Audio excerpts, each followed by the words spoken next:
салам достор, жалпыңыздарга дагы бир ирет салам айтабыз. Бүгүнкү эң сонун күндөрдүн биринде жалпыңыздарга керектүү, али да маанилүү бир сонун теманы көтөрүп чыгууну чечтик. Бул балким жакындарыңызды көрүп же өзүңүздүн жумуштагы жетекчиңизди көрүп, бул чыныгы жетекчи, бул чыныгы лидер деп каларсыз. Балким өзүңүздүн балдарыңыздын арасынан ушул башчылык кылганды жакшы көрөт деген бир баамдоолорду байкап келгендирсиз. Бүгүнкү темабыз лидерлик жөнүндө сөз болмокчу. Деги эле лидер болуп төрөлөбү же кийин бул нерсени алып үйрөнүп алса болобу? Мына ошол тууралуу болот. Ал эми суроого жооп бериш үчүн психолог Сейил Калдыбаева төрүбүздө. Саламатсызбы? Саламатсызбы Айнура? Кандай жетип алдыңыз? Жакшы, рахмат. Иштериңиз жакшы? Буюрса акырындан. Анда биз ушул бүгүнкү темабызды кайталап өтөлү. Лидер болуп төрөлөбү же кийин лидер болобу? Негизи эле лидерлик, чыныгы лидерлик бул кандай сапат? Мына ушуга токтоло кетсек. Эми чыныгы лидер деген бул ким деген суроо болот, Лидер бул өзүнүн аркасынан адамдарды ээрчите алган жана өзүнүн баалуулуктарын башка адамдарга чынында баалуу экендигин далилдеп бере алган адам деп айтсак болот да. Кайсы бир деңгээлде лидер болуп төрөлбөйт албетте, бирок лидерлик лидер болуп төрөлбөйт деп да айтсак болот. Бирок ошол эле учурда баладан лидерлик сапаттарды, лидерлик үрөндү көрсөк болот да. Демек бул балада бар экен. Бала чагы муну эми суу куюп өстүрүш керек болот. Демек ал баланын күчтүү жагы болуп калат да. Мисалы эмнеден байкаса болот?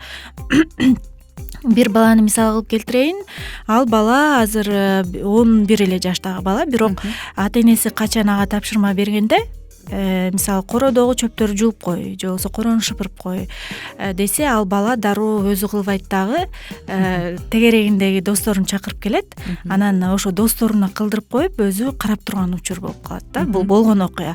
Демек таң калыштуусу, ал ошол досторун жетектеп, ошол досторуна иш тапшырып, жана достору ошол ишти кылып атканга кантип жетти деген суроо болот да.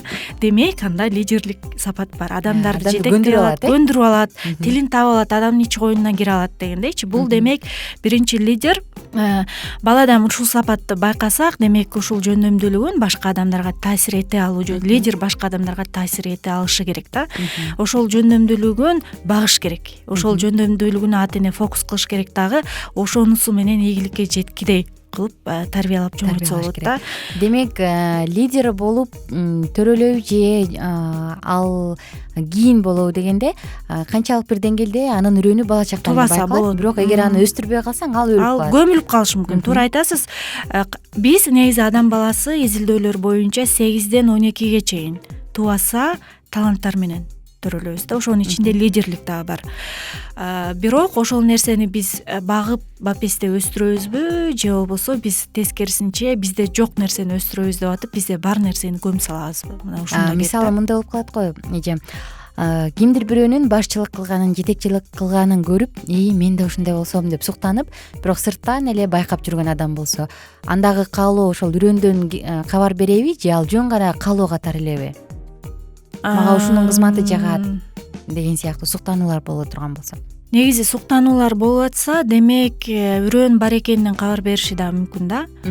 Анткени жөндөн жөн адамда суктануу болбойт. Негизи биздин суктанууларыбыз, биздин кыялдарыбыз сөзсүз түрдө биздеги бир үрөөндүн берип аткан кабары деп айтсак болот да. Мисал келтире кетсем, бир айым китеп окуп атып, ошол китептин карманына аябай суктанып койгон да.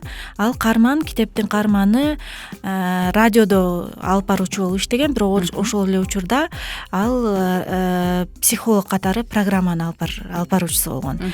Анан ал китепти окуп атып, сонун экен, мен да ушундай болгум келет деген кыял пайда болгон жүрөгүндө. Анан көп жылдардан кийин ал ошол кыялына жеткен. Демек, ал адамда, ошол айымда ошол нерсени үрөөнү себилген болчу.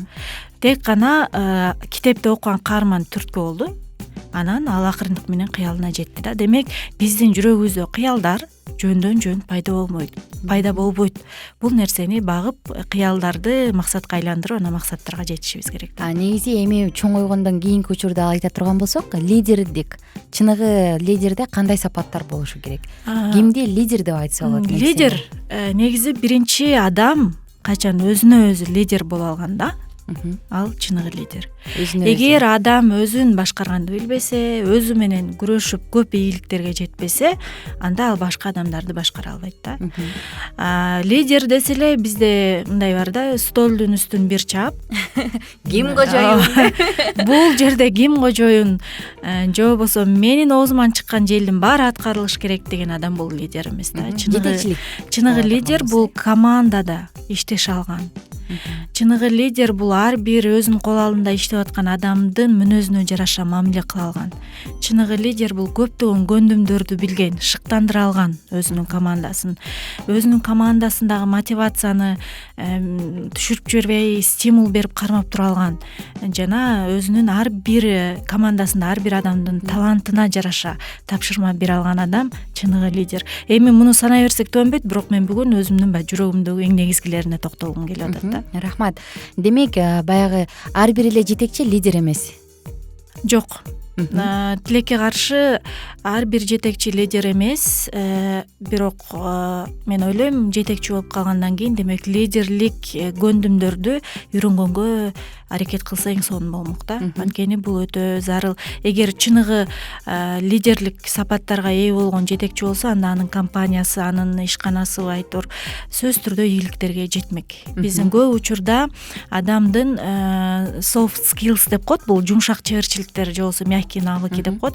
Бул нерсе чыныгы лидерде болушу керек. Бул жөнүндө биз өзүнчө тема кылсак болот. Чоң рахмат. Демек, лидер болуп төрөлөбү же кийин болобу дегенге мен өз сөзүм менен 10% же 15% бала чактан байкалат. Эгер калганын өстүрө ала турган болсоң, демек сенден лидер чыгат. Ооба, үрөөнү бар болсо өстүрүп кетиш керек да. Бирок жок болсо анда аракет кылып, ага энергияңды коротуп, кереги жок деп эле айтмакчымын да. Өзүңдүн, демек сенде лидерлик өрөөн жок болсо, анда башкасын, өзүңдө эмне бар экенин изде дагы ошол жагын өстүр деп айтмакчымын. Ошол жактан күчтүүлүгүң байкалат, Чоң рахмат. Ардактуу достор, эгерде жетекчилер бизди угуп жатса, көрүп жатса, өзүңүздүн компанияңыздын, өзүңүздүн уюмуңуздун өсүп өнүгүшүн кааласаңыз, балким дал ушул чыныгы лидер болуп туруп, анан чоң ийгиликтерге жетишүүгө мүмкүн экен. Бүгүнкү коногубуз Элдик клиниканын психологу Сейил Калдыбаева болду. Сизге терең ыраазычылык айтабыз келип бергениңиз үчүн. Ал эми угармандарыбызга кызыктырган баардык ушул суроолор боюнча Сейил эжекебизге кайрылсаңыздар болот. Жана албетте биздин уктурууларыбызды кийинкиде да угуңуз, сонун кызыктуу темаларды тартуулайбыз. Көрүшкөнчө, амандашканча.